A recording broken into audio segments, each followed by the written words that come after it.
Hello. Yeah. So I will begin with today's lecture then.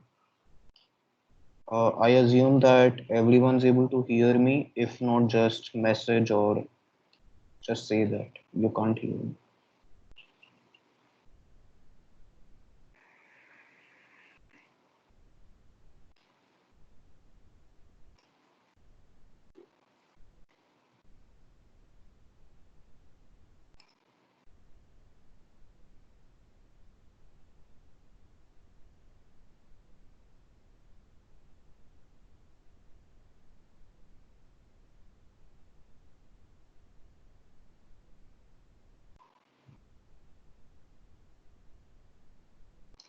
Okay. So in the previous lecture, we discussed, like to summarize briefly what machine learning was. Then we discussed like three paradigms of machine learning, which is supervised learning, unsupervised learning, and reinforcement learning. There are a few more paradigms such as semi-supervised learning and so on, meta learning, for example, but we won't be discussing them right now, and anyone who's interested can learn about it later. So after that, we discussed what a hypothesis function is, and we discussed the hypothesis function in the case of, let's say, linear regression, as well as in the case of logistic regression or a classification problem. This was followed by a discussion on what a training set is and a test set. We also discussed what k-fold cross-validation is and why it's useful, how we can use k-fold cross-validation to find out hyperparameters. To repeat, hyperparameters are certain variables or uh, arguments whose values we can change and that determines the performance of our model. So the learning rate in case of stochastic gradient descent or gradient descent, the number of layers in a neural network, all of these are hyperparameters. And we can tune these hyperparameters on the basis of our validation set. And for this, we have k-fold cross validation. And after this, we basically discussed what overfitting and underfitting is and how you would like to reduce bias and variance in a machine learning problem. We also discussed that there's something known as an irreducible error, and in spite of whatever you do, you cannot reduce this irreducible error, and hence it's nearly impossible to get 100% training or test accuracy on a data set because there's some noise inherent to the data. And finally, the last thing that we discussed was what's a maximum likelihood estimation and what is a map estimation, that is maximum a posteriori. And we discussed the equations used in this case and how you can determine the MLE and map parameters.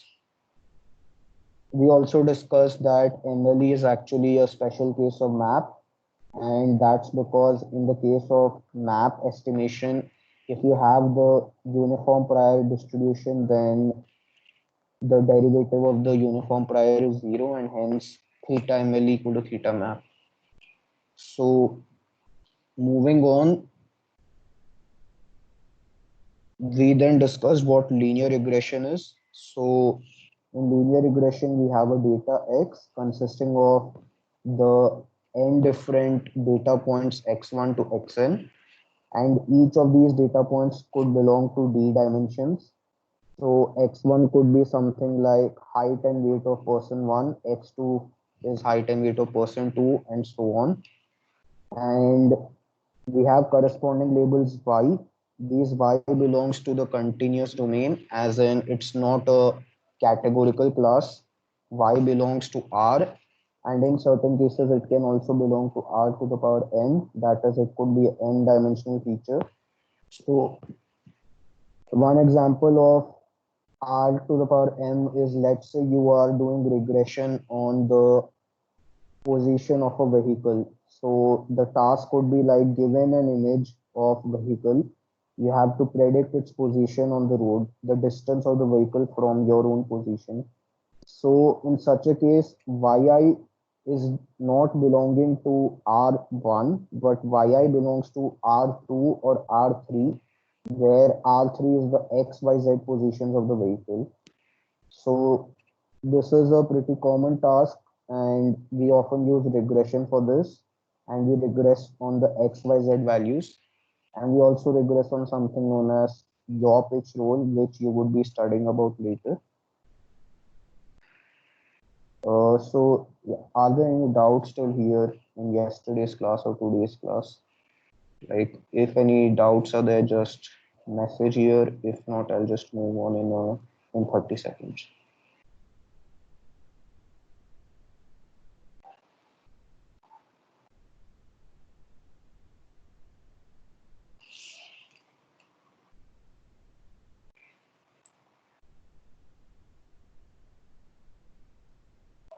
Okay, so I'll move on.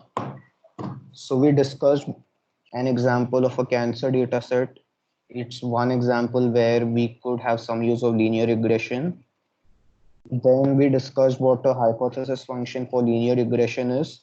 So our input features x1 to xn could have d dimensions. So here we have the d dimensional features x1, x2, dot, dot, dot, xd for a single input data point. So we have n such data points. So corresponding to these d features in our input data point, we have something known as the parameter theta, and theta has dimensions of d plus 1. Why d plus 1? Because there are d dimensions corresponding to each input data points dimension, and we have another extra dimension called theta naught, and this theta naught is kind of like a constant in the case of line. So if you have the equation of a line such as y equal to mx plus c, then in this case theta 1 is m and theta naught is the value c. So if you consider that the remaining dimensions do not exist, we only have one dimension, that is an input x and an output y, and we have n such examples, then in a way we are just trying to fit a line to this training data, and the two parameters of our line are m and c, because the equation of a line is y equal to mx plus c. Now, this equation itself can be represented as a summation. So that is summation j equal to 0 to d theta j xj. And the important thing to note is that we have now introduced another dimension x naught to our input data, and the value of x naught would always be 1. So it's like theta naught x naught, which is equal to theta naught itself. So with this hypothesis function, we can now predict the value of y given an input data point, and we then define something known as a cost function so that we can train our machine learning algorithm to optimize on this cost function. So this cost function j of theta, and by the way, this is just a convention to represent cost function using the variable j. This could be anything, it could be k of theta as well, but in this case it's j theta. So we have j theta equal to the average of squared error of each individual sample. And by squared error, I mean that this term x theta of x of I gives us the error, gives us the predicted value of yi, and yi is the actual value of the output in our data set. We find the difference between these two and square them up, and the average of this over the whole data set gives us the cost function. And we are basically interested in finding the value of theta which can minimize this cost function j of theta. And when we find such a theta, we can say that we have found the line of best fit. So I think this was also discussed in the last class itself. And the intuition was that, let's say these 4 points are our input data points that belong to the training data. So h of theta of xi would be something like this. So this is the predicted value of our machine learning algorithm. yi is the actual value at this point, so that is this point. H of theta xi minus yi gives us this value, which is the red line, as in the magnitude of this line. And then we square it because in some cases this value might be more than our predicted value, and in some cases this might be less. And we aren't exactly concerned about the sign of this difference. We are more concerned about the actual magnitude of this difference, and hence we use a squared error cost, and we average this over all the points, and that gives us our cost function. In the case of two-dimensional points, that is xi belongs to r square, that is xy plane. The best line fit is actually a plane. And going by similar logic, we can say that if I have d-dimensional input, then the line of best fit would lie in d minus 1 dimensions.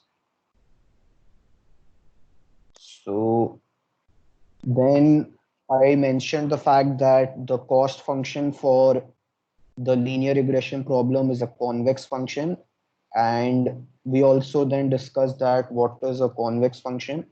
So the basic definition of a convex function is that if you draw a line between 2 points of a convex function, then that line would always lie above then each point lying on that line would always lie above the actual value of the function. So in the case of this diagram, let's say we choose 2 points, point 1 and point 2, and we draw a point line between these 2 points. So that's this line. So if we choose any x comma y in this plane, which lies on this line, then we find that the value of the function at that point is less than the value of the function at this line. And that's the intuition for a convex function. We also had another definition for a convex function, and that was basically that the second derivative of a convex function is always positive. And in the case of a vector valued function, the second derivative of a convex function, which is also known as the Hessian, will always be positive semi-definite. So is everyone clear with what a convex function is? If no, please tell. Otherwise, I'll just repeat it if required.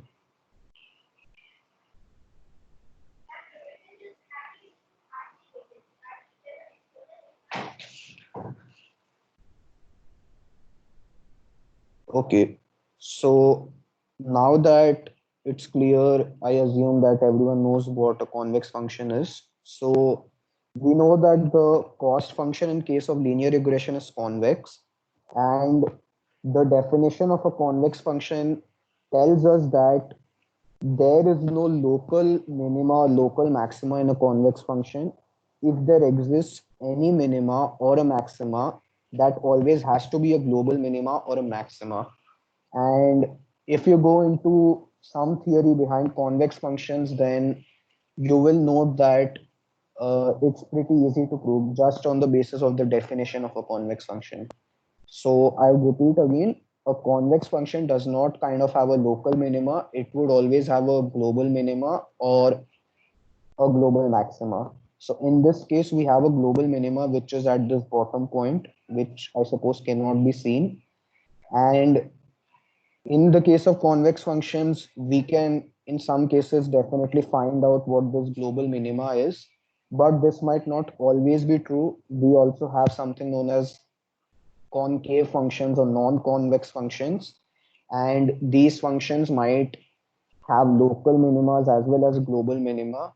And in such cases, it's possible that your machine learning algorithm is only able to find the local minima. So this is something to keep in mind. Most of the cost functions that we come across won't be a convex problem, and hence they would always have local minimas.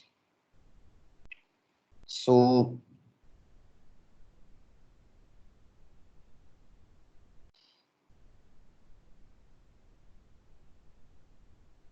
So yeah, this can be shown as an intuition. So Let's say that we are trying to fit a line on this data set. These are the points X on our data, X and Y, and we are trying to fit the parameters theta naught and theta 1 to this function.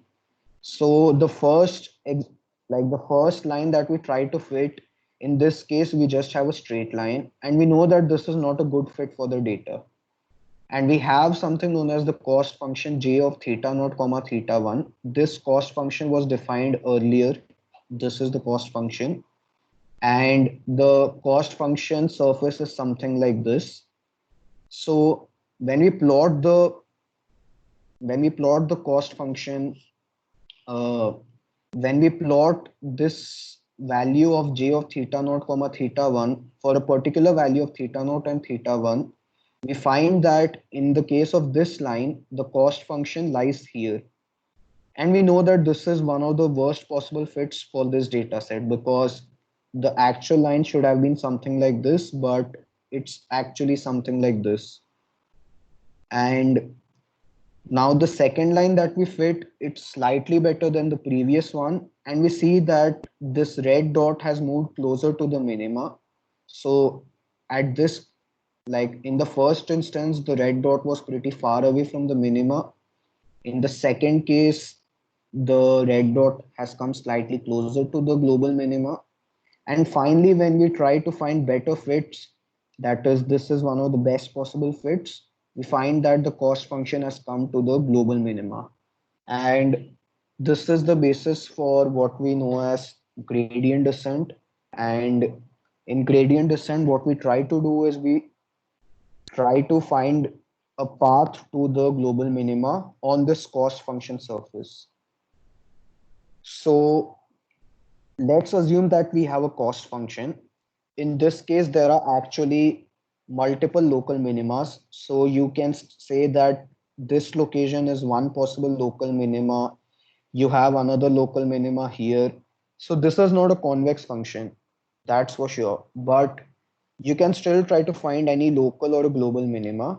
There's also global and local maxima in this case. And we need to find out this local or global minima using some method. Let's assume that the initial guess for theta naught and theta 1 was made by you, and the value of cost function at that point was here. So you are at the top of some kind of hill, and now you need to find some way in which you can reach the bottom of a hill, that is bottom of a valley. And this algorithm would help us to achieve or find the best values of theta. So there are several methods to do that. Like one of the most common methods is to use something known as gradient descent, which I think a lot of you already know. And there are also other advanced optimizers such as Adam, Adagrad, and so on. Like we would be discussing about them as well in a slightly later lecture. But right now, let's go through what gradient descent does. So this is the update rule for gradient descent. And like this is one of the most important update rules that you would ever learn. So we had defined what is the cost function j of theta. In the case of linear regression, this was the cost function. And what we want to do is we want to find the theta that minimizes the value of this function j of theta. So in other words, we kind of want to find the minima of this cost function. In order to do that, we use something known as gradient descent. So the first thing that we need to do is we need to find the derivative of j of theta with respect to theta. And then we can update the values of theta one by one. So this is an example of the gradient descent update rule.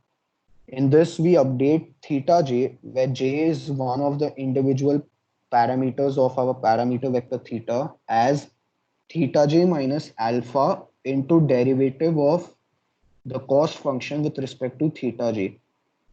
And this update is done simultaneously for all the j belonging to 0 to d, as we have like d plus 1 parameters. And note that we have something known as alpha. This alpha is known as the learning rate in gradient descent. So this alpha parameter determines how large or how small a step we are taking in the direction of our gradient.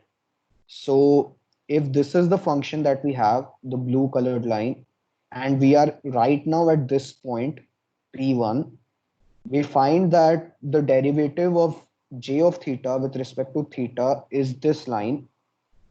And then we are saying that we are moving along this direction by a magnitude of alpha. So the larger the value of alpha, the further along the line we would move, and the smaller the value of alpha, the less we would move along this line.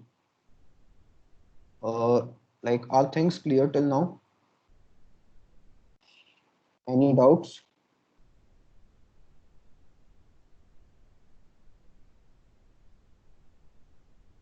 Uh, Please do mention if you have any doubts, and I'll try to answer them.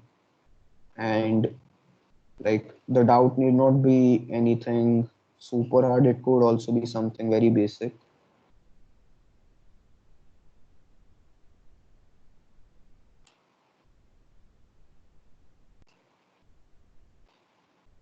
Okay, so okay, so now let me ask you a question. So can anyone tell me, is there any optimal value that you can find for alpha in the case of gradient descent? If yes, why? And if no, why not? Like, does there exist an optimal value of alpha that you can write in terms of an equation so that you always get the best learning step? So this value of alpha could change after each iteration, but does there exist such a equation? So any ideas? Can anyone answer this?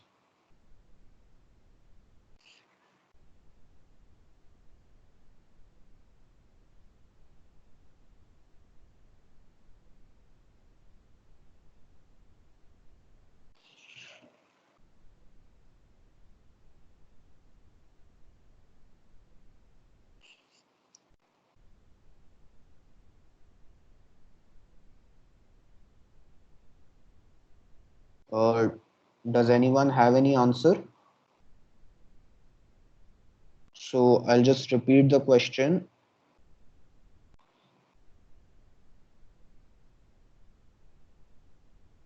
Okay, so I got three answers. Like, yeah, so to answer Jaydev's question, yeah, we can use the derivative of the function at that point. Make alpha proportional to the partial derivative of j. Yeah, that kind of makes sense. So there actually exists a closed form solution to the equation. And so the answer isn't like proportional to derivative, like it's slightly more complicated. It involves the Hessian as well. So to repeat it, a Hessian is the second order derivative of a vector valued function. I think you would have done Hessian in the linear algebra lessons. So you all know what a Hessian is. So you can find out the optimal value of alpha, but this equation is actually never used practically because computing the Hessian is very computationally intensive, and often you just use a small value of alpha instead of doing that. So I'll just show you the equation, and maybe I'll just give this as a small homework, like to know to see how the math works out. 1 second.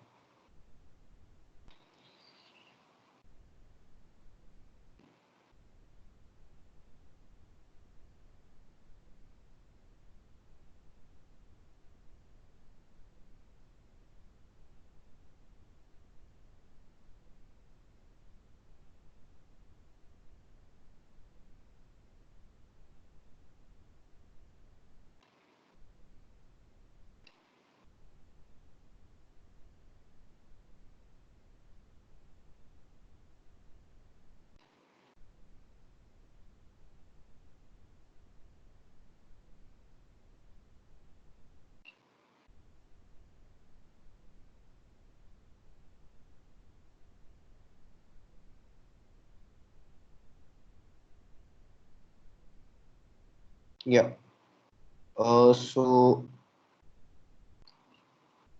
So this is how we find out the optimal learning rate.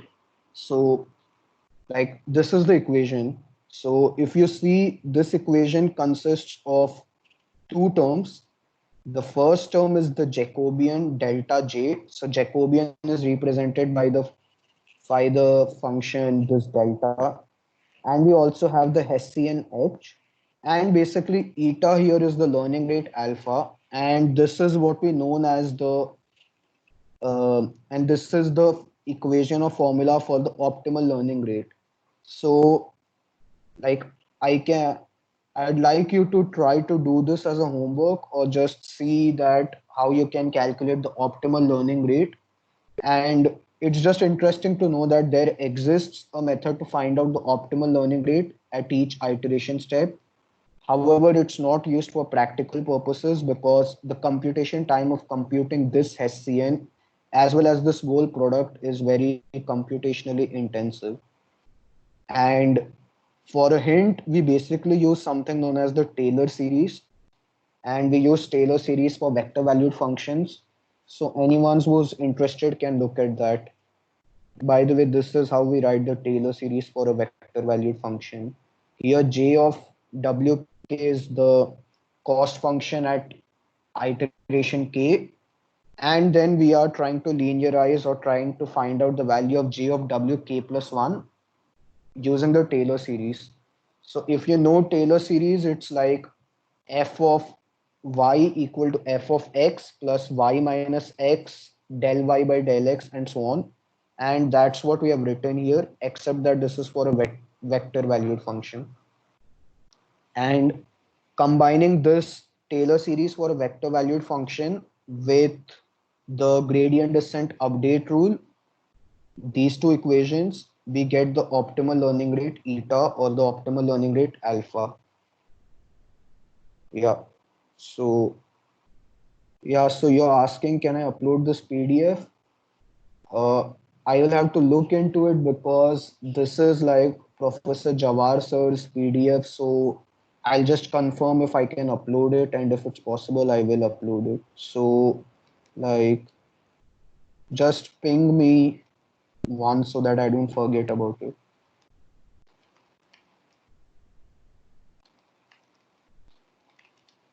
Okay. Yeah, and like for whoever is studying in Triple IT right now, like definitely take Samay, and if Professor Jawahar sir takes the Samay course, then definitely take it in that particular semester. Like the notes are awesome and you'll get to learn a lot. So the question is, do we take Taylor series till the second term? A good question. So Taylor series has like infinite terms technically, and the more number of terms that you take, the more the better your solution or approximation will be. But for most of the cases, only the first term of the Taylor series is enough. But in some cases, using even the second term of the Taylor series is important and reasonable enough. So, depending on the situation and the amount of accuracy or precision you want, you decide to use either the first term or the second term as well. But no one is stopping you from using the third term or the fourth term and so on. But after some point, you have like the law of diminishing returns. So, I haven't seen anywhere where you use more than second order derivative. I mean, second order terms of the Taylor series. Yeah. So, I mean, I just gave that question so that I could just see if people understood like what alpha is and all that. So, like, all I'll say is that don't worry if you didn't understand what I just said, like, it was just a small digression from what we were doing. But there's actually a way you can find the optimal value of alpha, the learning rate here. So, uh, okay, so I assume that everyone understood what gradient descent is. For each parameter of the theta vector, we update theta j such that theta j becomes theta j minus learning rate alpha into the partial derivative of the cost function with respect to theta j. So going further with this cost function, we know that j of theta is this term here, and taking the derivative of this cost function with respect to theta j, we get this. So like this isn't a very difficult derivative to take. So basically you have a whole square. So on taking the derivative, the 2 comes here. This 2 and this 2 cancels out. So you have 1 by n left. The summation remains as it is. And then you have the partial derivative of this function itself. And we have just expanded h of theta of xi as summation theta k xk of I. And we know that the derivative of this function with respect to theta j is just xk of I. I mean, it's just xj. So that's what we get here. So the derivative of this cost function j theta with respect to theta j is this. And we know that theta j is updated using this update rule. And this update is done simultaneously for all the parameters j equal to 0 to d. So that's what we would do. And note that uh, here we state that repeat until convergence. So a good question comes that what is convergence? By convergence, we mean that until until and unless you are satisfied with your solution or you think that your solution is not improving by too much. So let's say that you applied gradient descent for 100 iterations. So you applied this update rule for 100 iterations. And then after 100 iterations, you have a parameter vector theta known as theta 100. And in the 101st iteration, you have theta of 101 after updating the parameters again. Now, one method of testing for convergence is to simply find the L2 norm of the new theta and the theta in your previous iteration and check and see if it's less than some value epsilon. So if theta 101 minus theta 100 is the absolute value or magnitude of this vector is less than something like 1 e to the power minus 5, that is 0.0001, then we can state that our function has converged and then we stop this loop. So in other words, we have a while loop. So we have something like while true. So while true, keep on doing this update rule. At the end of this while loop, you find theta new minus theta old. If this value is less than epsilon, then you just break out of this loop. And I think you all know what L2 norm is, so I won't explain that. Any doubts here? I don't think so. So I'll quickly move on. But if anyone has any doubts, please ping here quickly. Yeah, so like I'll briefly go through this visualization. So initially the parameters that you had estimated were this, and then you apply gradient descent. The cost function for these set of parameters is this point here. After one iteration, you see that your update has improved the line. So the cost function decreases slightly. Then you again update your cost function and you see that slowly and steadily using gradient descent, you are able to minimize the value of this cost function and you're reaching the global minima. And you keep on continuing until you reach the global minima. And choosing alpha, so I just mentioned a while back that there's actually a method to choose alpha using the Hessian and the Jacobian, but that's computationally infeasible. Now, usually we have a constant alpha, not exactly constant, we can keep changing alpha after every iteration, but by constant, I mean that we give it a constant value like 1e minus 3 and then run it for a few iterations. So there are two cases. You could have the value of alpha is too small or the value of alpha is too large. So whenever alpha is too small, we find that the convergence is very slow because in each update you are moving a very small step. However, if alpha is too large, then you can actually diverge. So let's say you are at this point and then you have an alpha value which is like very big. So when you move that, you reach this point. So it's always possible, and hence you should not have alpha values that are too large because then you may overshoot the minima and your gradient descent may also fail to converge. So one way to find out if gradient descent is working or not is to just print the value of the cost function after each iteration. And if this cost function does not decrease after each iteration, we just adjust the value of alpha. So I again have another question here. Like, why does this algorithm or this step mentioned here work? Like, can anyone tell me if there exists a proof that g of theta will always decrease after each iteration when using gradient descent? So the question is there a proof or is there a way to prove that on applying gradient descent, the value of j of theta would decrease after each iteration? And this is also related to the maths of the gradient descent. So does anyone have any idea how we can prove this using Taylor series or something else?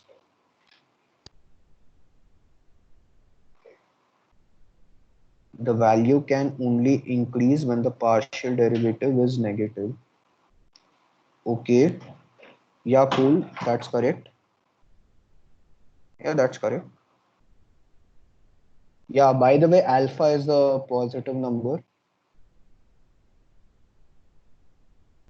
So this answer that we are moving closer to minima, I mean, I understand this works, but I meant something more mathematical, like a mathematical proof. So I'll again go to that PDF that I just showed you a while back.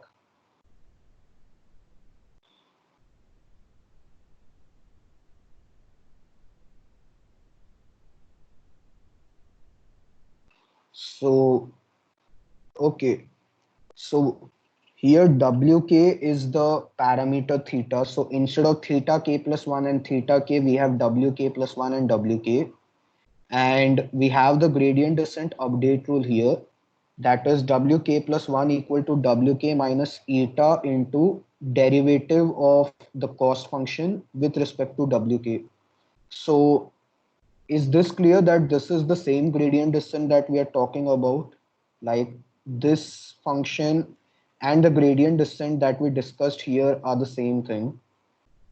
So the only changes are I replace theta with W, and instead of taking the derivative with respect to each parameter of theta, we are taking the derivative of the whole parameter WK itself. And WK is the value of the parameter theta at iteration k, and this is the value at iteration k plus 1.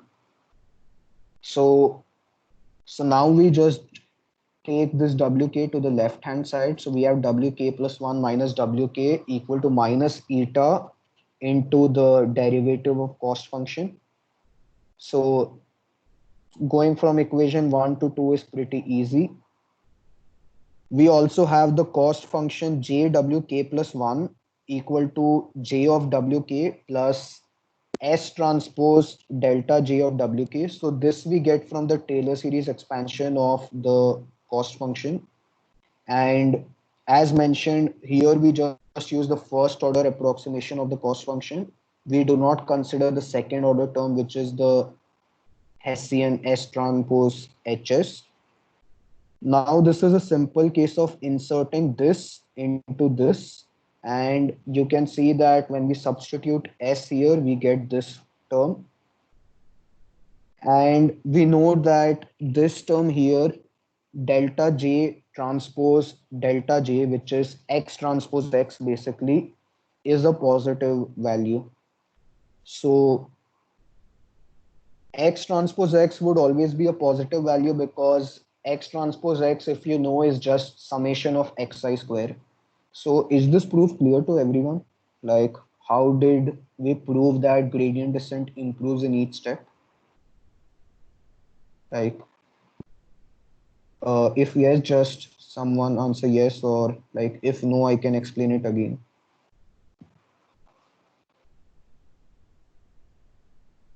So the thing I was trying to prove was that gradient descent improves. Okay.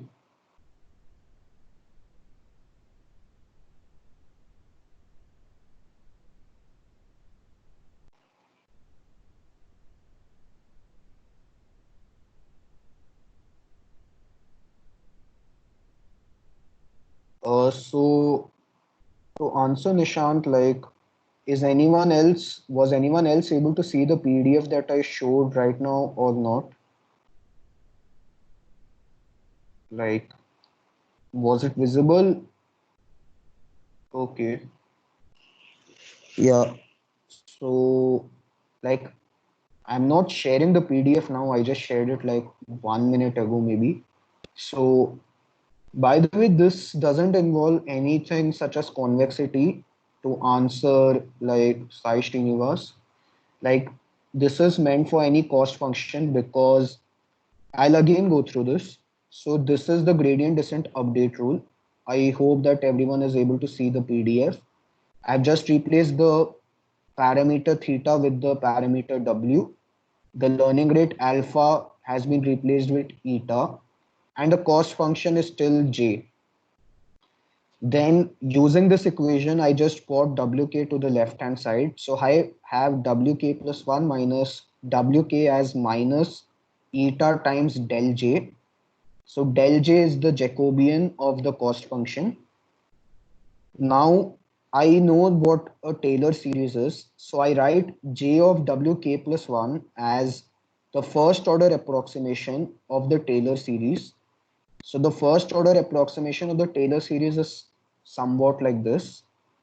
So it's the value of the function at point wk plus s transpose del j wk, and this s is basically nothing but wk plus 1 minus wk. So this is how the Taylor series looks, to repeat.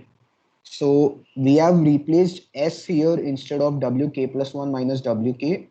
So, and we have ignored the higher order terms, that is the second order and the third order terms and so on.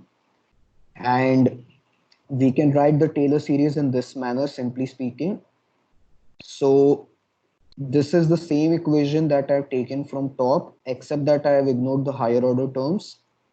And I've written wk plus 1 minus wk in terms of s, and that is equal to minus eta del j. And now substituting this value in this equation, we get this function or this equation. And if you look at this term carefully, it's basically consisting of the term x transpose x. In this case, x is nothing but the Jacobian. And you know that x transpose x is always a positive scalar value, because if you write x transpose x, where x is a vector on your notebook, you would see that it's nothing but the sum of the square of individual elements.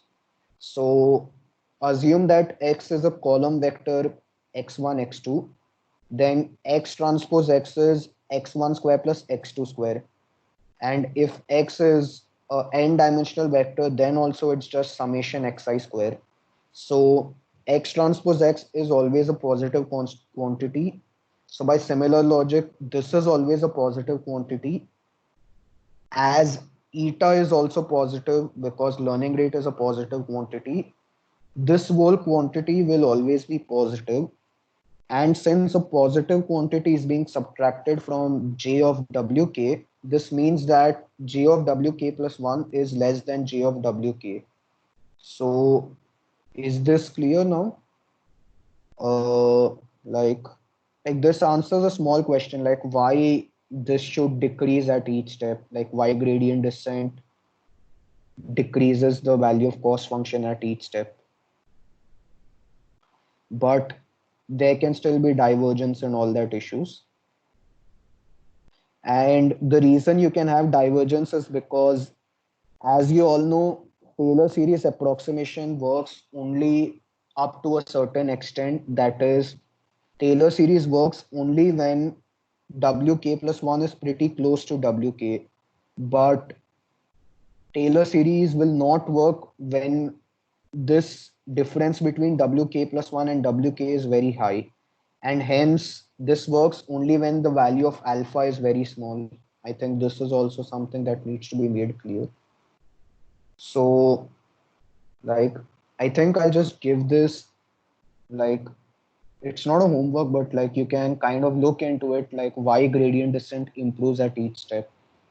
And I think this answers this question, that like when Andrew Ng writes in his slides that, my bad, when Andrew Ng wrote in his slides that the gradient descent will always improve and we can use this as a method to see if the value of alpha is correct or not. I just wanted to give an explanation of why this works.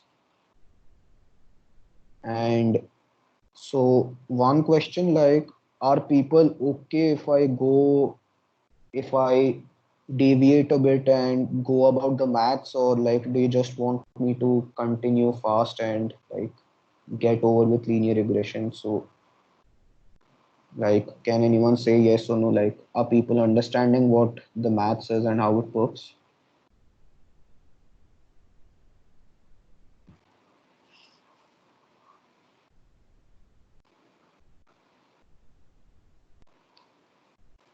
Okay. So like, if someone isn't answering, I assume that they agree with whatever's being written in the comments. So I go according to that. So will Taylor series not work at all for data points far from each other? Like, I'll just say that, like, I won't want to deviate too much, but like just take a look at how Taylor series works and what's a Taylor series approximation. But Taylor series approximation works only when the difference between xk plus 1 and xk is small in most of the cases. So one good example is like if we have sine of x, then at the point x equal to 0, you'll find that the Taylor series works for false small values of x. However, if you increase the value, like if you use some large x such as x equal to pi by 2, then obviously Taylor series won't work well. That is the linear approximation. In fact, even if you take n terms, the approximation won't be good if the difference in the xi and xk plus 1 xk is large. So usually this difference should be small in order for the approximation to be close enough. So I'll continue. So this linear regression model can be converted into more complex models. So you could model interactions between the variables. So if I have d dimensions in my input data, that is x1 to xd, then I could create a few more dimensions such as xd plus 1 equal to x1 into x2 and so on. So when I introduce these terms, my cost function does not remain linear. That is, now the parameter theta d plus 1 would be multiplied with x1, x2 instead of like x1 or x2 or just individual terms. I could also introduce polynomial basis functions. That is, I could have the first d parameters theta naught to theta d multiplied with x1 to xd. Then the next d parameters could be multiplied with x1 square, x2 square, and so on. So I could have 2d parameters, and my cost function becomes summation theta I xi I equal to 1 to n, I equal to 1 to d, plus summation theta I xi square summation I equal to 1 to d. So that makes it like 2 times d parameters plus one constant term. So it's like 2d plus 1 parameters. And So using this transformation, we can use linear regression techniques to fit nonlinear data sets. So this is something that is known as linear basis function models. So this phi j of x is basically a basis function that transforms x into some other basis. So uh, I won't go into detail, but you can study about basis functions and all that in terms of what SVM is and similar concepts. But it's basically similar to what I discussed here. So you can use a basis function transformation to have polynomial fits, to have log fits, exponential fits, and so on. And you can also model the interactions between variables such as this. And using this, we can actually make this linear regression into non-linear data sets as well. I mean, we can fit linear regression into non-linear data sets as well. So another famous basis function is known as the Gaussian basis function. And like it's good to know about.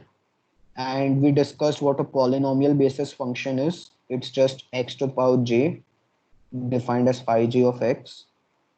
You also have sigmoid basis function and so on. So as we can see here, now instead of y equal to theta naught plus theta 1 x, we actually have p parameters in theta, and theta j is multiplied with x to the power j. So our hypothesis function becomes theta j xj, and now we can model even a polynomial fit on our data set.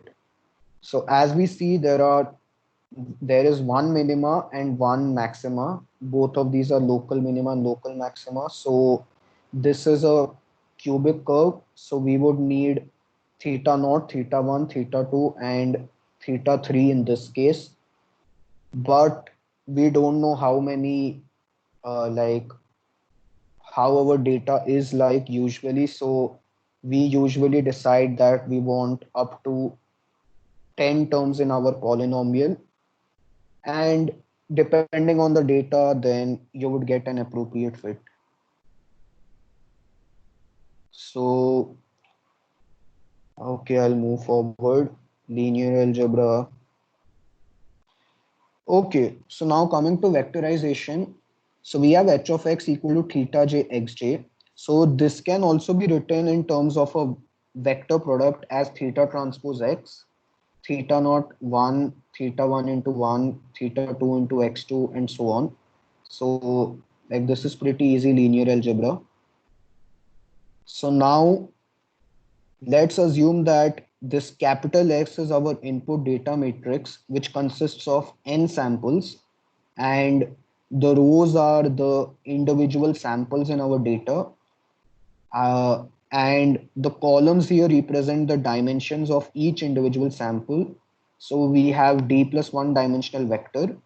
So the dimension of X is R of n cross d plus one.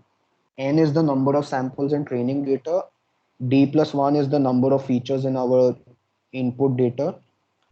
And we have the theta vector, which is a D plus 1 cross 1 feature vector. And we can write our model in the vectorized form as x theta. So h theta x equal to x theta. So I think this is clear.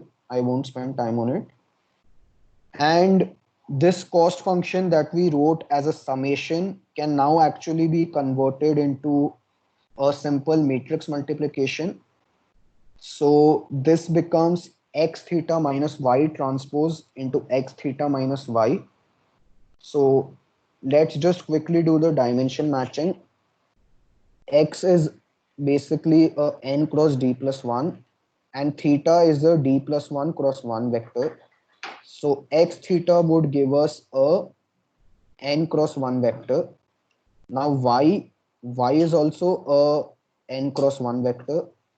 So subtraction of two n cross 1 vectors is a n cross 1 vector. Now this is also an n cross 1 vector, but note that we have a transpose here. So this term would be a 1 cross n vector, and this term is a n cross 1 vector.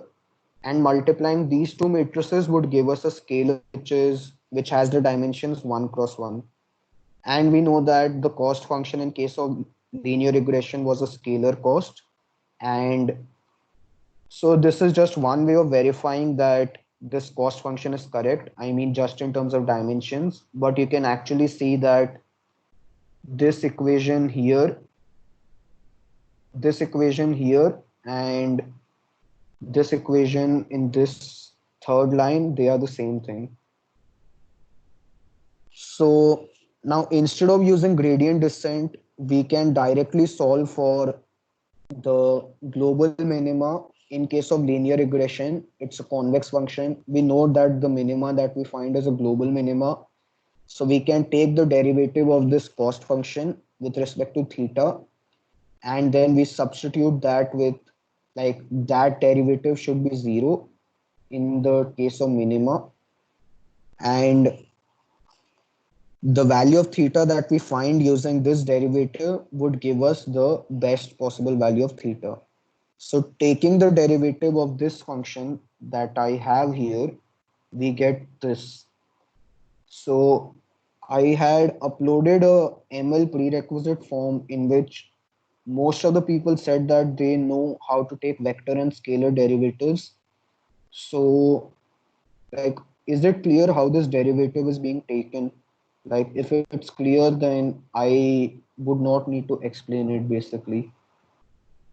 So, so the question is, like, do people understand how to take the derivative of this cost function with respect to theta? Like, can anyone just say yes or no? Like, if no need to say yes, if anyone doesn't know, then they can say no.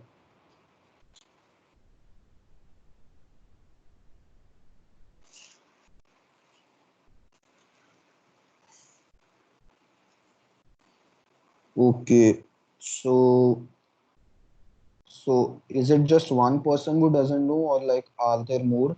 Like, if not, like, I okay.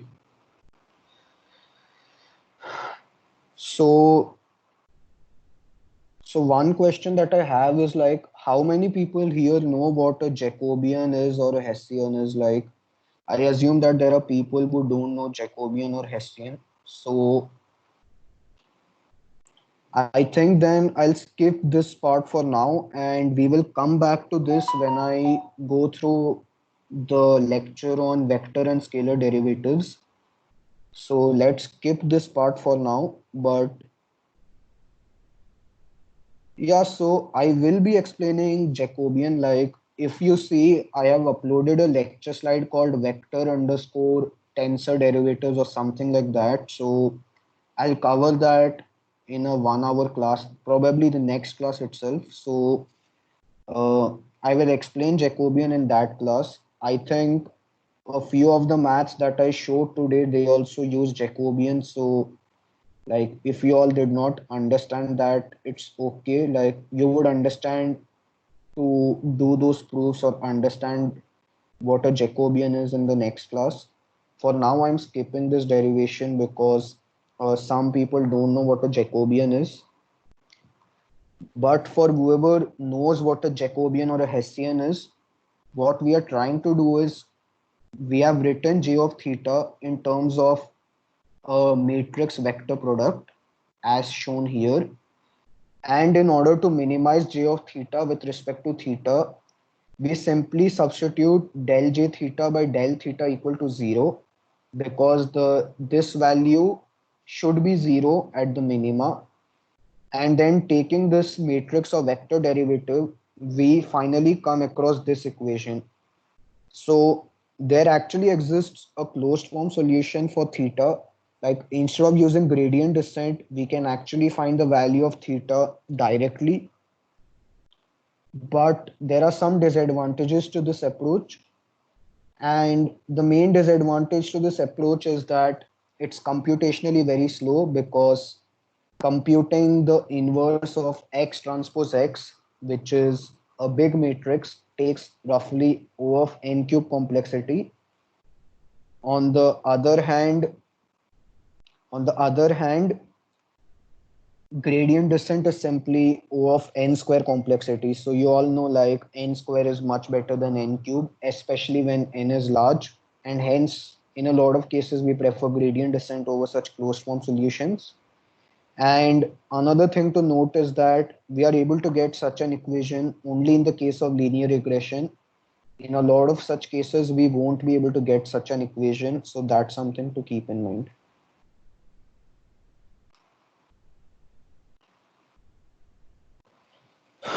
So then in last class, we discussed what overfitting and underfitting is.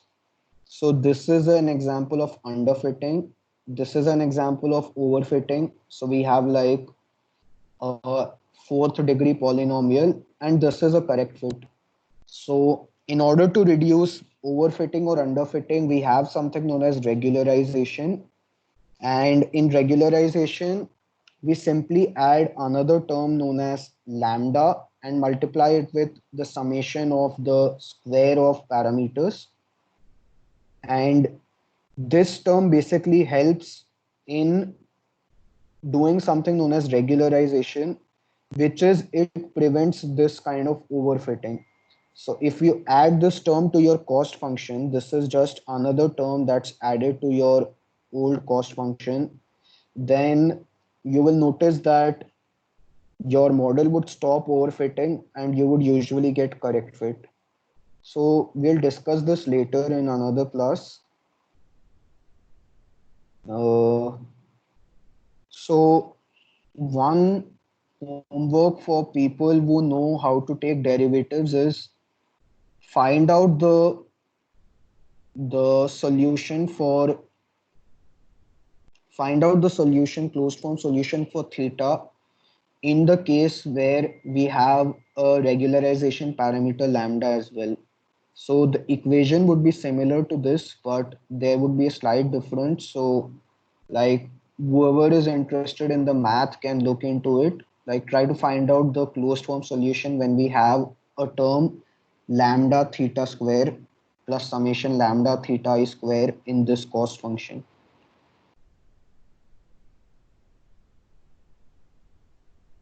So like, is this like a pseudo inverse of x? Yeah, this is kind of similar to a pseudo inverse of x. And the closed form solution is that. Okay. So,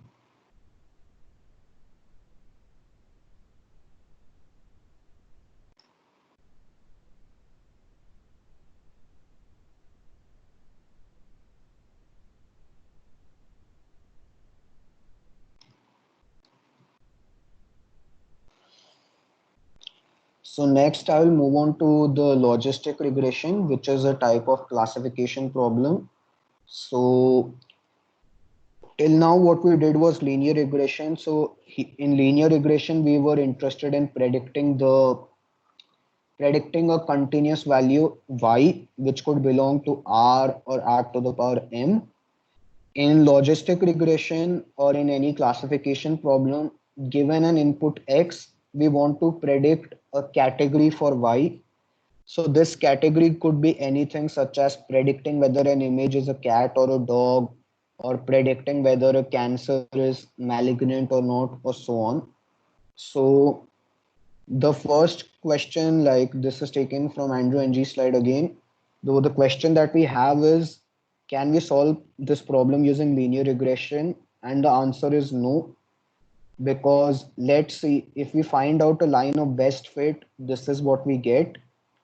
And if we have a hypothesis function which states that if h of theta x is greater than 0.5, predict y as 1, which is this.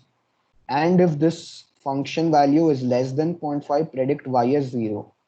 So this for this particular example, linear regression works perfectly fine, because if we have a line here, anything which is in the right side of this line, we predict y equal to 1. Anything on the left, we predict y equal to 0. But as soon as we add another point, this line changes. And now if we find any point that lies to the right of h theta x greater than 0.5, which is this point, in all cases, the value of y is not 1. and the same is true for h theta x less than phi. So in other words, we cannot use linear regression to do a classification task, and this was one example of why. So we use another method known as logistic regression. What we do in logistic regression is that we have a hypothesis function, which is kind of similar to what we had in linear regression, but we also use something known as a sigmoid function on top of this logistic function so that the value of h theta x is always between 0 and 1. So right now we are dealing only with the binary loss, binary categorical classification. So we have two classes, class A and class B. If h theta x of x is close to 0, then we say that it belongs to class A, let's say. And if it's close to 1, then we say it belongs to class B or something like that. So the logistic regression model has a hypothesis function defined as g of theta transpose x. Theta transpose x gives us this summation theta I xi, and we discussed just a while back, like that's how we write it in a vectorized form. And this function g is nothing but the sigmoid function, and the sigmoid function is defined as 1 divided by 1 plus e to the power minus z. So this is a sigmoid function. That's how it looks like. And it squashes any value between the range 0 and 1. So can anyone just tell me why like this function would range from 0 and 1? Or I don't think everyone knows, so I'll just continue. Basically, if the value of z is infinity, then e to the power minus infinity becomes 0. So we have the maximum value as 1. And in the case where z is minus infinity, e to the power minus z becomes infinity, and 1 by infinity is close to 0. Hence, any function, any value when applied on the sigmoid function would always be squashed in the range 0 to 1. And that's an interesting property. Another useful property of the sigmoid function is that it's easy to compute the derivative at any point. So the interpretation is that if h theta x equal to 0.7, that is if the value of our hypothesis function is 0.7, then we state that there's a 70% chance that the tumor is malignant. So in a way, this function gives us the probability of belonging to class A or class B. Now, coming to logistic regression, we predict y equal to 1 if the value of this function h theta x is greater than 0.5, and we predict y equal to 0 if this function is less than 0.5. And I think that's basic probability. That is, if there's more than 50% chance that something belongs to class y equal to 1, then predict that, else predict this. But this threshold can be changed. So if we have a data set like cancer, then we can say that predict someone has a cancer only if h theta x is greater than 0.9, so that we are absolutely sure that a person has cancer or not, and so on. So this threshold is not fixed, but in most cases we have this threshold as 0.5, and we usually assume that both classes are equally prevalent in our data set.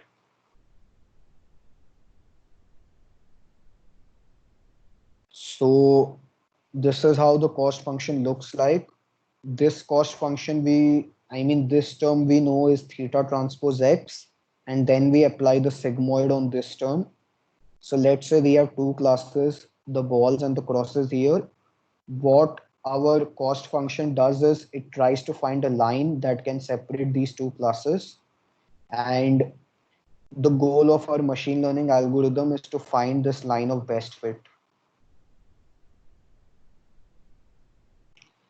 Now, in this case, the data points were linearly separable. So even a simple line could even using a simple line could actually separate the two classes into two different, I mean the data into two different classes.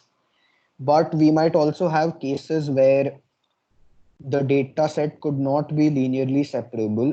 So in this case, we see that we can actually separate these two classes only with a non-linear decision boundary, and that non-linear decision boundary is simply a circle. So a circle with radius 1 can separate this data into two different classes, and we basically need to learn even these non-linear boundaries using only a linear boundary is not enough. By the way, this problem can also be solved using a linear boundary. Can anyone tell me how? So the question is that in this problem, we can apply some kind of transformation to the input data so that we can actually use a linear boundary to separate this into two different classes. So right now we need a non-linear boundary, which is a circle, to get or separate these two classes, but a simple transformation can actually make this into a linear problem. So this is something that you can think about, like, does x1 square plus x2 square. Okay.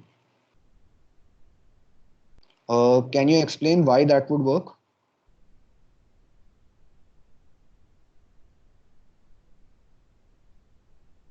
Uh, like, can Jivitesh, you explain why x1 square plus x2 square would work?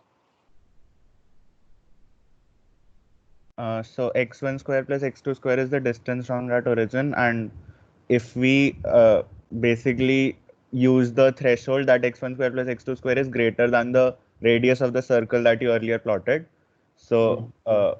then we could separate the crosses and the circles. Okay, cool, cool, that works. Yeah, mod of x plus mod of y less than 1.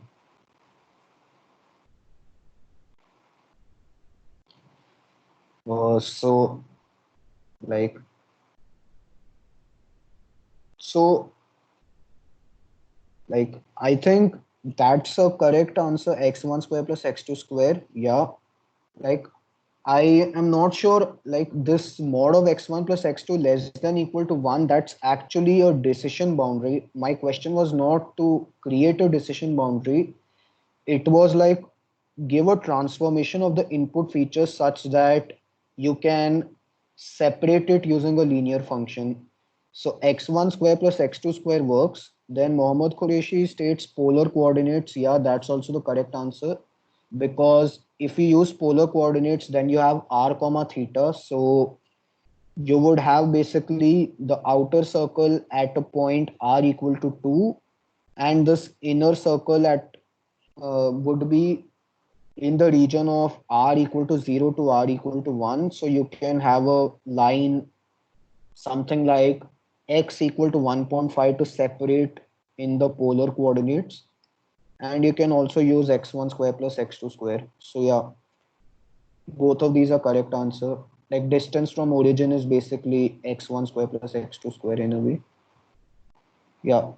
So this is an interesting concept. So you can actually transform your input features in such a manner that you can even use a linear decision boundary to do the classification task.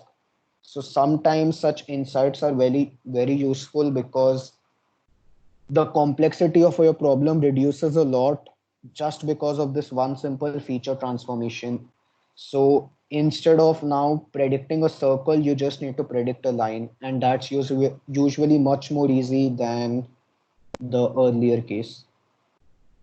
So this is how you write this. So cost function for logistic regression. So we discussed the squared error cost function for linear regression. We could also use this cost function for logistic regression. However, as written in this slide, this cost function is non-convex for the hypothesis. So one question that I have is, how would you find out if this function is a convex function or not? Like, can anyone give me a quick answer? Like, I just need you to tell me the method. Like, I don't want anyone to actually find out whether it's convex or not. Like, how would you just find out? So it's stated here that this function is not convex. So how do we find that out? So we discussed this yesterday, like there are three properties for convex functions. Yes, precisely. By taking double derivative. So when we take a double derivative, we will find out that there exists some cases where this would be negative and hence this is not a convex function. However, when you take the double derivative of this function, I mean not this function, of any function, and you find that it is always convex, it is always greater than equal to 0 in the domain, then it means that it's a convex function.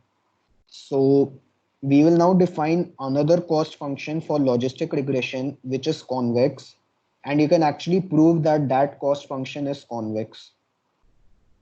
So this is a possible cost function for a logistic regression problem, but we do not use this because it is non-convex. Now we define another cost function for logistic regression, which is defined as this. So cost of h theta x comma y is defined as minus log of h theta x and minus log of 1 minus h theta x, depending on if y equal to 1 or y equal to 0. So the intuition goes like this. We discussed that h theta x gives us the probability that the input belongs to class 0 or class 1.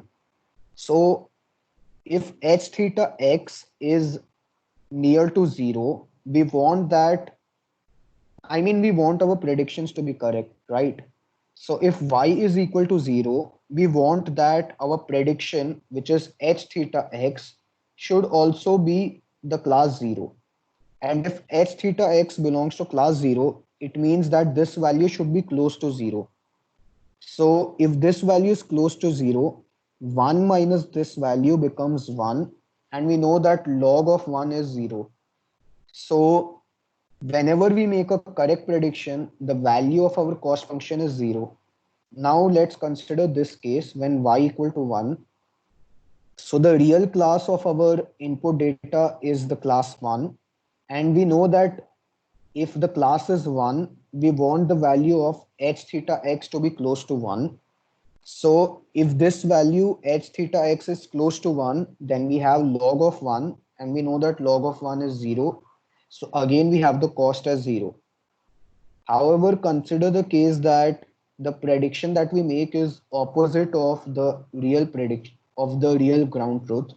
That is the actual value of y equal to 1, but our prediction is 0. In that case, h theta x is approaching 0, and log of 0, you all know, is what? It's like minus infinity. So minus of minus infinity becomes infinity. So in this case, whenever we make a wrong prediction, the cost function is actually going towards infinity. So that's the logic of our cost function. We try to penalize our cost highly whenever we make wrong predictions, and we make the value of cost 0 whenever we make the correct predictions. So is this clear to everyone? Like, basically what I said was that whenever we make correct predictions, the value of cost of this thing is 0. And whenever we make incorrect predictions, this value would approach very large numbers like 100, 200, maybe even infinity. Okay, so moving further, so this is the intuition that's explained here. So now this thing that we have written here can actually be represented in a compact form like this. So the explanation is, when yi is equal to 1, we have the cost of h theta x comma y as minus log of this term. So when yi equal to 1, we find that this term is 0. So this term vanishes and we are left only with this term. When yi is equal to 0, this term vanishes and we are left only with this term. So this equation or this function can be written in this manner, and we find that this cost function is convex.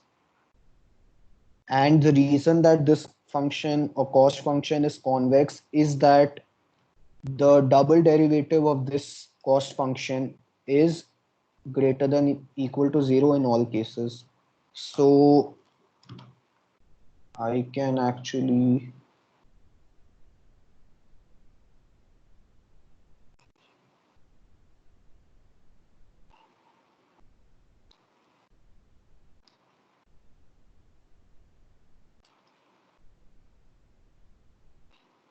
so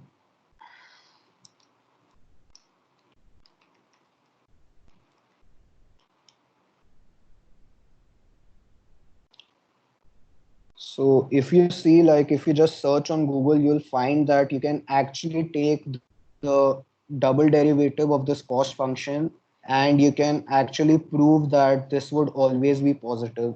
So you actually, if you take double derivative, you come across this term and you'll find that this term would always be positive.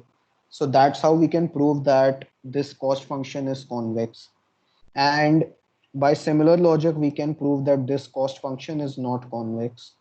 So yeah. So we'll again apply gradient descent to optimize for the value of theta. And by optimize, I mean that we'll try to find the best value of theta, which minimizes this cost function. This cost function we defined just now is defined as the average of each individual cost for all the individual training samples.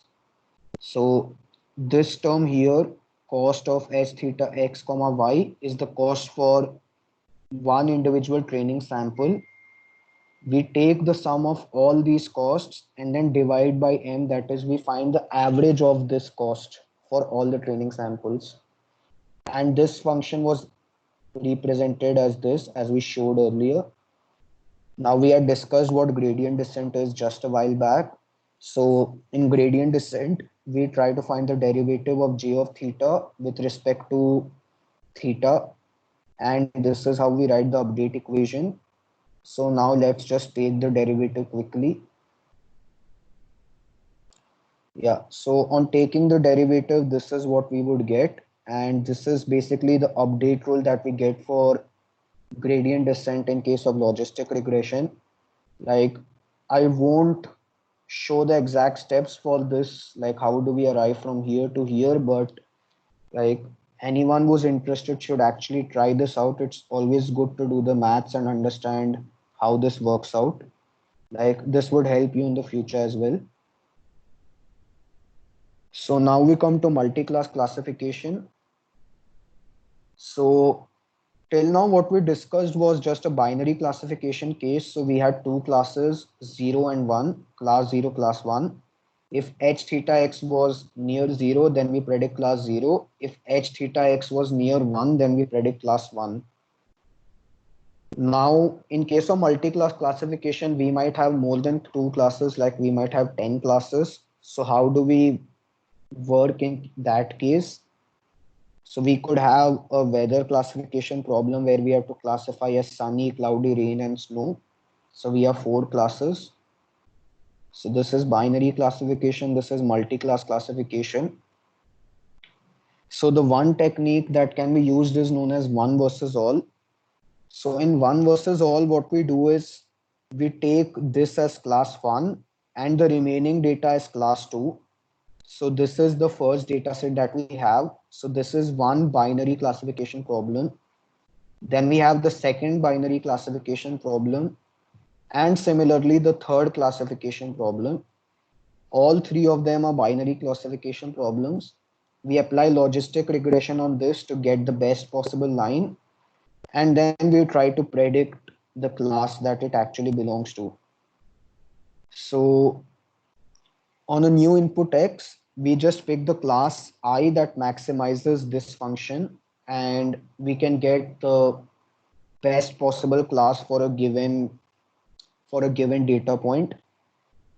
However, this method is very inefficient because if we have n classes, then we would need NC2 such binary classification problems. And if you try to see this, NC2 is again quadratic in n. So basically, if we have like 100 classes or 1000 classes, that means that we have almost 1000 square binary classification problems, and it becomes computationally infeasible. Another issue is that sometimes it's not possible to find a linearly separable line for one versus all case. So in this case, we can see that we can find a triangle like three lines which can separate each class individually, but we would find that there are several cases in which you cannot separate one class from the remaining classes, but it's still possible to separate each individual class from each other. So that's like one issue with this form of optimization. I mean, this form of classification, which is one versus all. So to alleviate this problem, we have something known as the softmax or the cross entropy loss function, which we will discuss. Uh, yeah, we'll discuss right now itself. So, okay, I have like one question to test if you all understood how logistic regression works. Can anyone tell me like what would be the cost function if we have the classes y as +1 and -1 instead of y equal to 1 and 0? So instead of having classes y as 1 and 0, we now have the two classes y equal to 1 and y equal to -1. So the cost function now has to be written in a different manner. So can anyone think or tell me how they would write that cost function in this case?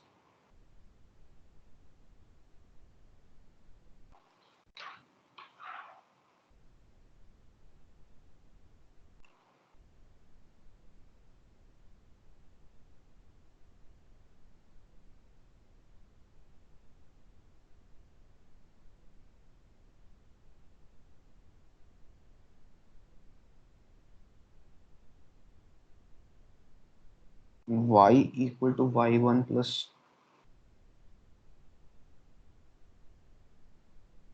Okay. So I didn't understand this one. Y equal to y plus 1 by 2. Like, what does that do?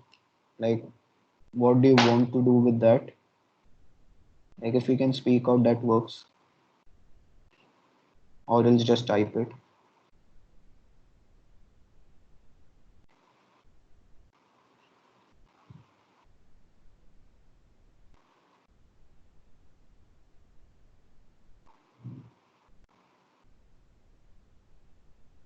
Y equal to tan h of x. No, no, that's not the answer. That I'm sure. If y equal to okay, so like I think the question was probably not clear. So what I meant to say was that you don't want to convert your y into 0 and 1. I said like if someone gave you the problem where y is -1 and +1, don't convert it to the 0 1 case. Write the cost function for the -1 and +1 case. And this is kind of important because if you learn one algorithm, it's called the use mod of y in the cost function. So, okay, one thing uh, like it's usually not preferred to use modulus operators in the cost function. Like one particular reason for that is simply that taking gradients is difficult, but it's okay, you can use them still. Now the question comes like how would mod of y help you? Like the question is if you replace yi with mod of yi, like how does that help you in the cost function? Like, can you tell me? So the cost function should be such that whenever we make a negative prediction, whenever we make an incorrect prediction, the cost function should be high, and whenever we make a correct prediction, the cost function value should be low.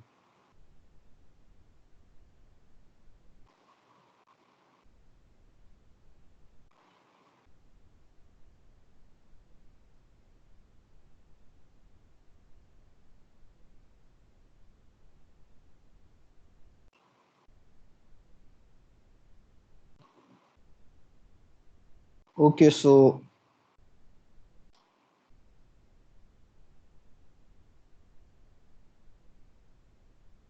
1 plus y instead of 1 minus.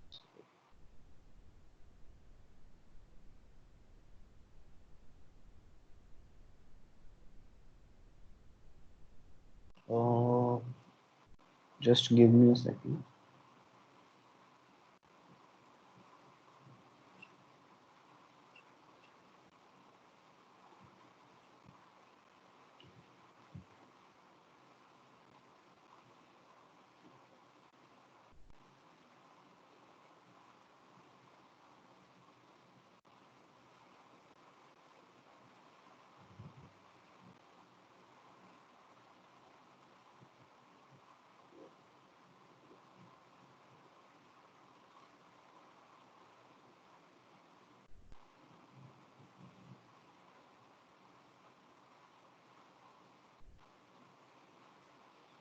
I don't think this would work, because if you see the cost function, like in the case when yi is equal to 1, you would have like log of h theta x plus 2 times log plus 2 times log of 1 minus h theta x. So I don't think this would work. So let me share the screen again. So you said like instead of 1 minus yi, I have 1 plus yi.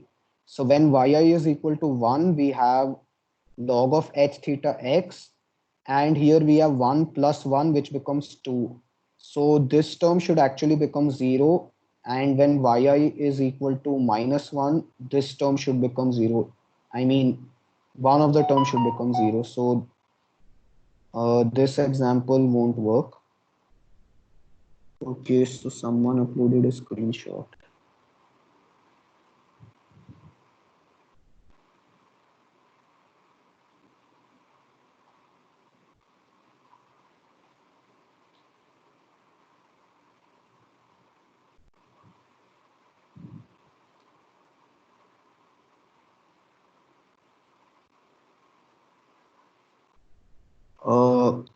So see, I can verify each of these like after some time, but I'll just give you the answer quickly right now. But I'll try to verify and see, like it's possible that some of these could be correct in fact, but like I'll just show you how it's actually written in, like if you actually study ML formally. So loss function, when we have yi belongs to plus 1 and minus 1, can be written in this form. So we have p of y equal to plus 1 given x and p of y equal to minus 1 given x. So you see we have written this as g of w transpose x and 1 minus g of w transpose x in this manner. So the sign here changes. There's a minus w transpose x here and a positive w transpose x here.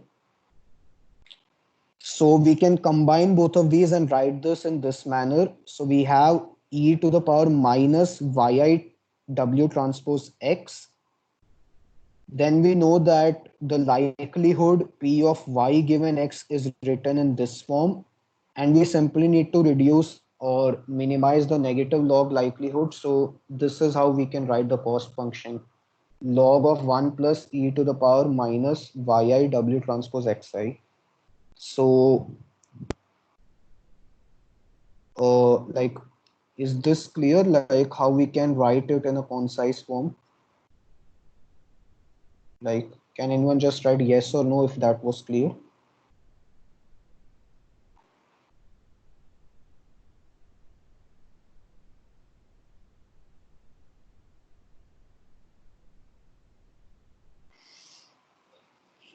Uh, okay.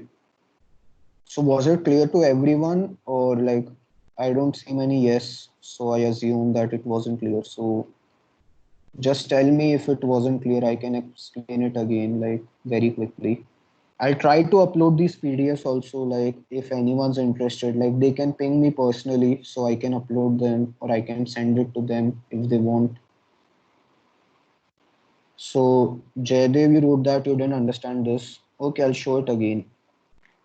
So I want to write the logistic regression class loss function when the value of yi belongs to classes -1 and +1.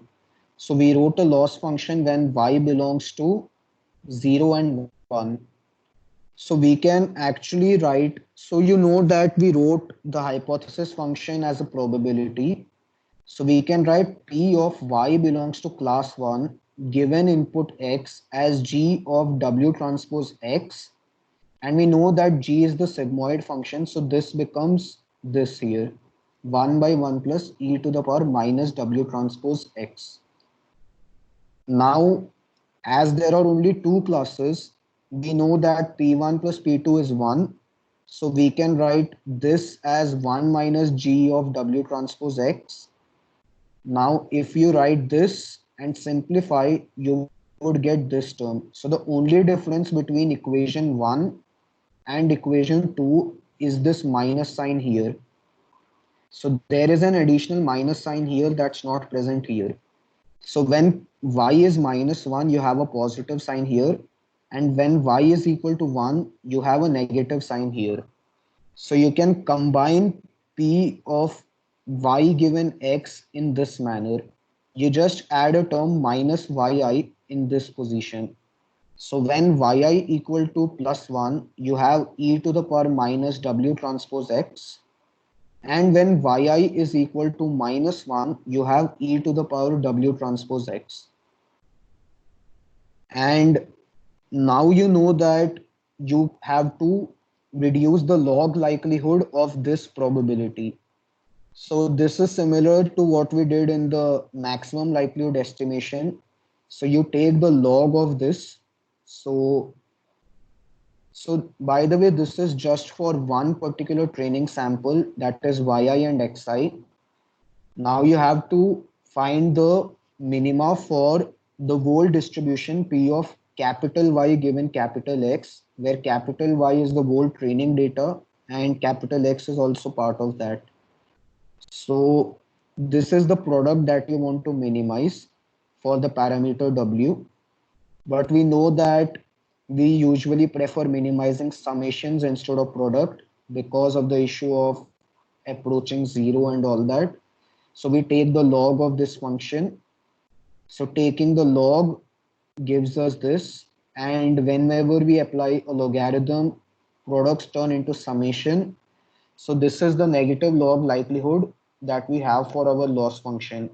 And this is the term that we try to minimize in order to find the best parameters W. So in this case, like I have used W instead of theta. And when I say I mean Professor Jawahar, whose slides I'm using. So is that clear?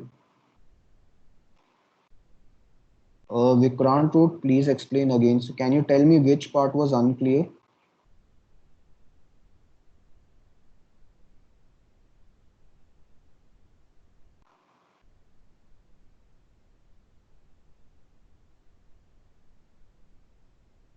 Uh, so I assume that it's clear.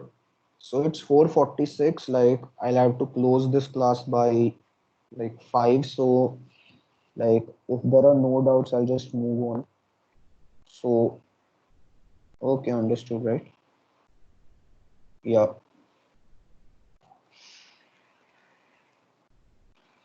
fine. So now we have done the basics of ML. So like finally we can move to deep learning and what is neural network. So I try to cover like as much as possible in like the 10 minutes left. And then like in tomorrow's class we will do back propagation and how to take vector derivatives. And like even if you know how to take vector derivatives, just attend tomorrow's class, because I'll try to see like there would be something that some people might not know yet, so you can learn that tomorrow. So this is, these slides are taken from the course CS231N. Like I'd recommend everyone to do this course like whenever they are free, because like this is a good introduction to deep learning, especially for computer vision. And so after you have done like some of the lectures of Andrew Ng, you can directly move on to CS231N and start learning how deep learning works and all that. So I'll quickly begin.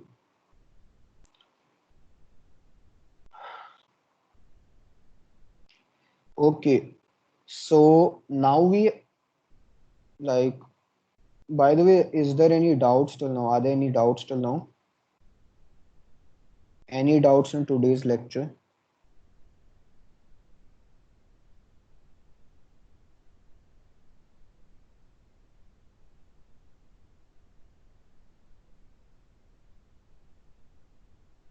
Okay.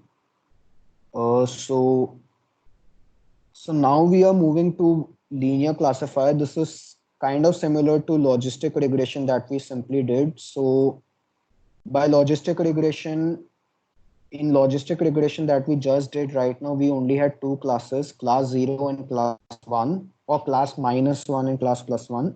But now let's say that we have more than two classes. Let's say we have three classes, cat, car, and frog. And now we need to predict, given an image, what the class it belongs to. So let's say that you have a hypothesis function fx comma w, where x is the input and w is the input parameter theta. I mean, is the parameter of our machine learning model w. So this is represented as w into x. So let's say that x is a d-dimensional vector. So x has dimensions d cross 1. Then multiplying w with x, we want a scalar, and this scalar would a scalar value, and this scalar value would tell us basically which class our image belongs to. So let's say that the one second. Yeah, so let's come here. So a loss function basically tells us how good our current classifier is. So whenever we have correct predictions, as mentioned earlier, we want the value of our loss function to be low. And whenever we make an incorrect prediction, we want the value of our cost function to be high. So let's assume that we have W, which is the parameter to our ML model, and an input X, and we predict a vector Y. So for the image 1, we predict a vector Y, which is shown here. My bad if I mentioned earlier that Wx is a scalar. Wx is actually a vector. In this case, a vector of 3 dimensions.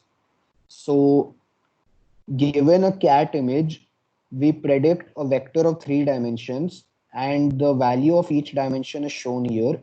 So the values are 3.2, 5.1, and minus 1.7. Let's also assume that dimension 1 corresponds to the value for cat, dimension 2 for the value of car, and dimension 3 for the value of frog. So what we want our machine learning model to do is that we like if the input image is a cat, we want that the value that it predicts for cat is much more than the value that it predicts for car and that for frog. However, in case of this first image, we find that the value for car is higher than cat, so this is actually a wrong prediction. For the second image, when we multiply w with x, we have 1.3, 4.9, and 2.0. The value for car is highest. and hence we make our prediction as car. In the third case, the value for car is again the highest, so we make our prediction as car, but we actually want our prediction to be a frog, but we find that this value is negative. So the goal of our machine learning model is to learn a matrix W such that when given an input image, it outputs a vector, and the vector should be in such a manner that the value corresponding to the real class is the highest. So we learned what gradient descent is, and we can find this vector W, this matrix W, using gradient descent by updating this by updating the parameters in this matrix W at each iteration. But in order to apply gradient descent, we need something known as the cost function J of theta, or in this case, J of W. And this cost function, or it's also known as a loss function, needs to be defined in the multi-class category case. So let's try to define a loss function in this case.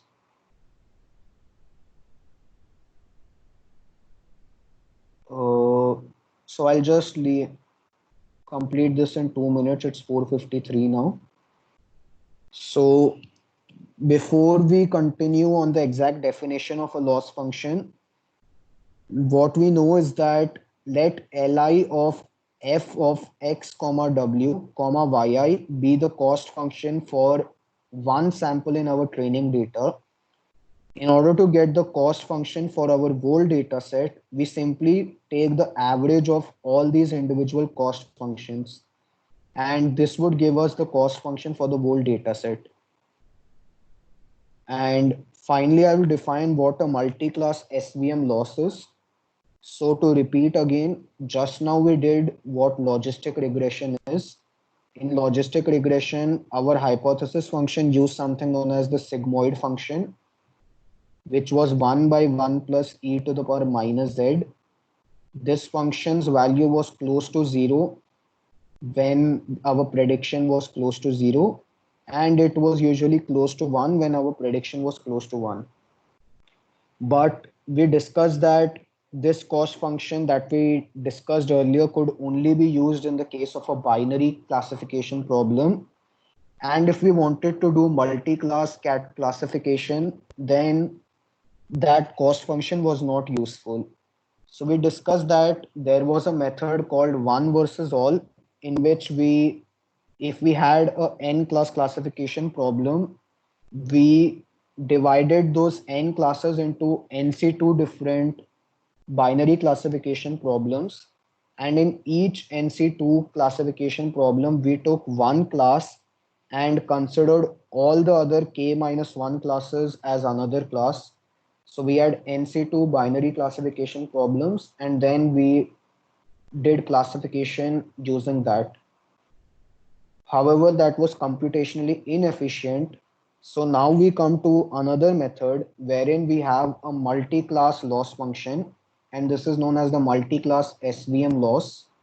So it's 4:55 now, so I would be stopping the lecture today, but from tomorrow's class, we would discuss multi-class SVM loss.